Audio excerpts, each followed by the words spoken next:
Assalamualaikum warahmatullahi wabarakatuh. Perkenalkan kami dari kelompok 7 General Review Mata Kuliah Sosiologi Hukum. Kami beranggotakan 3 orang. Yang pertama ada Zulaika Nur Fatimah dengan NIM 192111071. Kemudian yang kedua ada Aditya Fajar Bagaskoro dengan NIM 192111084. Dan yang ketiga ada saya sendiri yaitu Emi Sulistiana NIM 192111085. Di sini kami akan menjelaskan pemaparan materi dari awal pertemuan sampai dengan akhir pertemuan. Berikut penjelasannya. Baiklah, di sini saya akan menjelaskan pada bab pertama sampai bab kelima. Pada bab pertama yaitu pengertian, batasan, dan cakupan studi sosiologi hukum, yang meliputi batasan sosiologi hukum, dan sosiologi hukum Islam. Sosiologi menurut Silosoy Marjan adalah ilmu yang mengkaji struktur sosial dan proses sosial beserta berbagai perubahan yang terjadi di dalamnya. Hukum adalah seperangkat aturan yang telah ditetapkan dan disahkan oleh pemerintah untuk mengatur perilaku masyarakat. Sedangkan pengertian sosiologi hukum itu sendiri adalah pengetahuan hukum terhadap pola perilaku masyarakat dalam konteks sosialnya. Selanjutnya, pengertian sosiologi hukum Islam yaitu sesuatu ilmu sosial yang menjelaskan mengenai adanya hubungan timbal balik antara perubahan sosial dan penetapan hukum Islam. Bab kedua, hukum Islam, hubungan tarik-menarik antara wahyu, akal, kesatuan, keragaman, otoritarianisme, dan liberalisme. Yang pertama, hukum Islam tarik-menarik antara wahyu dan akal. Wahyu kebenarannya mutlak dan bersifat permanen, sedangkan akal kebenarannya relatif. Akal tidak menentukan kebenaran secara mandiri dan akal mempunyai keterbatasan. Yang kedua, hubungan tarik-menarik antara kesatuan dan keragaman. Dan yang ketiga, hubungan tarik-menarik antara otoritarianisme dan liberalisme. Bab yang ketiga, hukum Islam dalam tarik-menarik antara idealisme dan realisme, hukum dan moral, stabilitas dan perubahan. Realisme menjadi ancaman bagi idealisme hukum Islam sendiri. Pandangan idealisme, realitas harus tunduk pada hukum. Realitas sosial menjadi entitas penting dalam mempengaruhi proses pembentukan hukum Islam, baik berupa fatwa ulama, keputusan hakim maupun kitab fikih, tak terkecuali Al-Quran dan hadis. Pada bab keempat, hukum Islam pada zaman Nabi, kondisi masyarakat jahiliyah, bersuku-suku, dan hidupnya berpindah-pindah. Sumber hukum Islam pada zaman Nabi adalah Al-Quran dan Sunnah. Ijtihad Nabi selama 16 atau 17 bulan. Prinsip umum pembentukan hukum Islam adalah beransur-ansur, menyedikitkan peraturan, mempermudah, dan memperingan. Dan bab yang kelima, hukum Islam pada zaman sahabat. Sumber hukum Islam pada zaman sahabat adalah Al-Quran, Sunnah, dan ijma' sahabat. Setelah Nabi Muhammad SAW wafat, wahyu tidak turun lagi. Sehingga jika terjadi persoalan hukum, para sahabat akan mencari ketetapan di dalam Al-Quran dan As-Sunnah. Apabila tidak terdapat dalam keduanya, maka mereka berijtihad sendiri dengan bersumber pada Al-Quran dan As-Sunnah.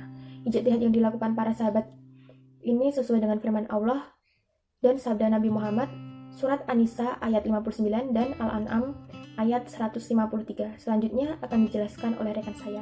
Bismillah, Assalamualaikum warahmatullahi wabarakatuh. Di sini saya akan memaparkan materi sosiologi hukum, yaitu materi yang ke-6 sampai dengan materi yang ke-10. Materi yang ke-6 yaitu hukum Islam pada zaman tabi'in. Pada zaman tabi'in itu dimulai setelah Khulafaur Rasyidin, yaitu pada masa Bani Umayyah yang dipimpin oleh Muawiyah bin Abi Sufyan. Adapun sumber-sumber hukum Islam yang pada zaman tabi'in kali ini mencari ketentuan dalam Al-Quran. Apabila ketentuan itu tidak didapatkan dalam Al-Quran, mereka mencarinya dalam As-Sunnah. Apabila tidak ada dalam Al-Quran dan As-Sunnah, mereka merujuk pada pendapat sahabat. Apabila pendapat sahabat tidak diperoleh, mereka berijtihad. Yang kedua, hukum Islam pada zaman Imam Mazhab. Imam Mazhab yang familiar di telinga kita yaitu ada 4, yaitu Imam Maliki, Imam Hambali, Imam Ahmad, dan yang terakhir yaitu Imam Syafi'i. Tetapi masih banyak imam-imam yang lainnya yang kurang familiar di telinga kita. Adapun ciri khas atau karakteristik pada Imam Mazhab kali ini yaitu mereka berijtihad ketika menghadapi persoalan-persoalan baru yang sekiranya itu tidak terdapat dalam Al-Quran dan As-Sunnah. Seperti itu. Adapun materi yang ke-8 yaitu hukum Islam pada zaman taklid. Periode berlangsung dari abad 10 sampai abad ke-19. Adapun faktor penyebab taklid, yang pertama pembukuan kitab mazhab, fanatisme mazhab, jabatan hakim, dan yang keempat ditutupnya pintu ijtihad. Jadi pada zaman ini umat Islam mengalami kemunduran karena umat Islam itu sendiri, seperti itu. Dan yang keempat yaitu hukum Islam pada zaman modern. Zaman yang senantiasa terus melaju mengalami perubahan menuju perkembangan modern. Hal ini banyak menimbulkan persoalan baru sehingga perlu adanya pendapat atau ijtihad guna memberikan hukum terhadap persoalan yang belum ditemukan di zaman Rasulullah. Menjelang abad ke-21, kondisi hukum Islam sangat berbeda dengan kondisinya pada masa Rasulullah. Dikutip dari studi jurnal tentang hukum Islam di abad modern, hukum Islam dapat dikatakan sudah tertinggal oleh hukum Barat. Jadi hukum Islam ini dibandingkan dengan hukum Barat tertinggal ya, karena hukum Islam pada zaman sekarang itu kebanyakan menganut yaitu hukum-hukum di zaman yang lampau, di zaman yang ketika umat Islam itu mengalami masa-masa keemasan gitu, sehingga sudah sekiranya tidak diperlukan lagi apa yang namanya ijtihad, padahal perlu. Kemudian yang terakhir yaitu interaksi antara hukum dan gejala sosial dalam masyarakat. Ketika kita di dunia nyata tentu akan ada yang namanya interaksi, terutama antara hukum dan gejala sosial di masyarakat. Contohnya itu seperti ketika kita melihat di mana DPR itu membuat undang-undang, maka akan ada antara interaksi gejala sosial dengan hukum dalam masyarakat, entah itu berupa pro ataupun kontra.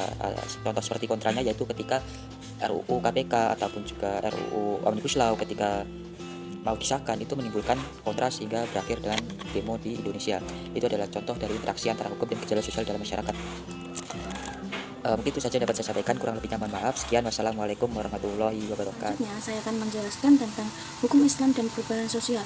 Jadi hukum Islam itu adalah aturan yang ada atau yang sudah diadakan Allah untuk umatnya yang dibawa oleh Nabi Muhammad SAW, baik itu hukum yang berkaitan dengan percayaan maupun dengan perbuatan oleh umat muslim.